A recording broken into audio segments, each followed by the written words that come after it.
महात्मा गांधी, ये नाम इतिहास में गूंजता है। उनके विचार और आदर्श आज भी हमारे दिलों में जीवित हैं। वो आशा की किरण थे, दबे कुचले लोगों के नायक। उन्होंने समाज के हर वर्ग को एकजुट किया। गांधी जी ने भारत को आजादी दिलाई। उनके नेतृत्व में देश ने स्वतंत्रता की ओर कदम बढ़ाया। उन्होंने ये हिंसा से नहीं, बल्कि सच्चाई और अहिंसा के बल पर किया।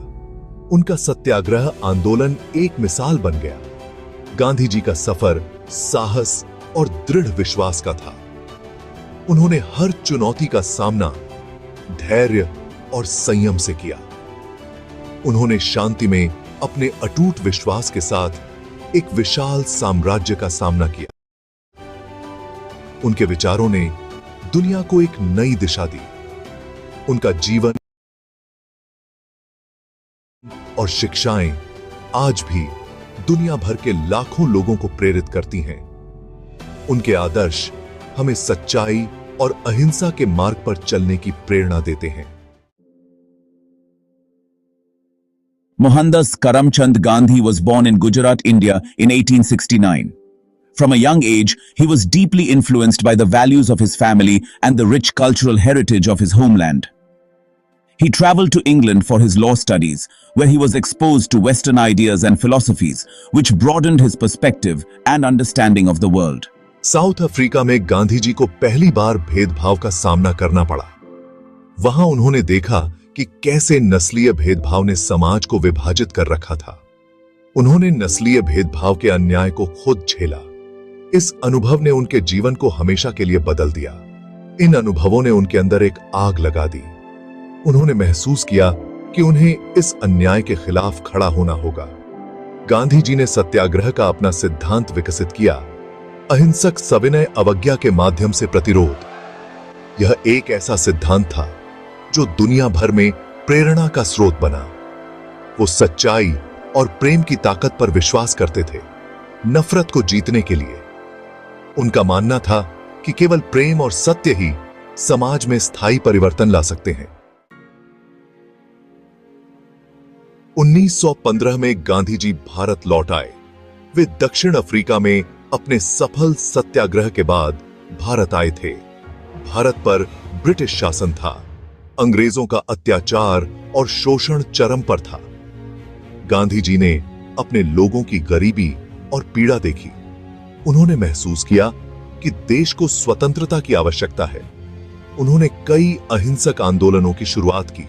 सत्य और अहिंसा उनके मुख्य हथियार बने। इन आंदोलनों का उद्देश्य स्वतंत्रता और सामाजिक न्याय प्राप्त करना था। उन्होंने लोगों को एकजुट किया और उन्हें संघर्ष के लिए प्रेरित किया। The non-cooperation movement urged Indians to boycott British goods and institutions. It was a powerful statement against colonial rule. The Salt March challenged the British salt tax, a symbol of oppression. Gandhi's march to the sea became a historic act of defiance, and the Quit India movement, launched in 1942, demanded immediate independence. It was a decisive moment in India's struggle for freedom.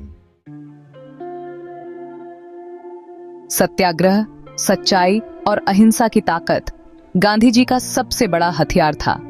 यह दर्शन सत्य, अहिंसा और आत्मपीड़ा पर जोर देता है। उनका मानना था कि अन्याय का सामना प्रेम से करना चाहिए। उन्होंने अपने अनुयायियों से क्रूरता का सामना करने पर भी शांत रहने का आग्रह किया। गांधी जी का संदेश लाखों भारतीयों के दिलों तक पहुंचा। उनका अहिंसक संघर्ष एक शक्तिशाली ताकत बन गया। इसने ब्रिटिश साम्राज्य की नींव हिला दी। 1947 में आखिरकार भारत को आजादी मिली। गांधी जी का सपना साकार हुआ। हालांकि आजादी की खुशी पर विभाजन की त्रासदी का साया पड़ गया। देश भारत और पाकिस्तान में बंट गया। गांधी जी उस हिंसा को देखकर बहुत दुखी हुए जो भड़क उठी थी। उन्होंने तबाह देश में शांति लाने के लिए अथक प्रयास किया। दुख की बात है कि 1948 में एक हिंदू कट्टरपंथी ने उनकी हत्या कर दी। महात्मा गांधी की विरासत भारत की सीमाओं से कहीं आगे तक फैली हुई है। शांति और अहिंसा का उनका संदेश आज भी दुनिया भर के लोगों को प्रेरित करता है। उन्होंने हमें दिखाया कि आम इंसान भी असाधारण बदलाव ला सकता है। गांधी जी का जीवन सच्चाई, प्रेम और दृढ़ता की शक्ति का प्रमाण है। वो आशा की किरण और शांति और न्याय के लिए प्रयासरत दुनिया के लिए एक मार्गदर्शक बने हुए हैं।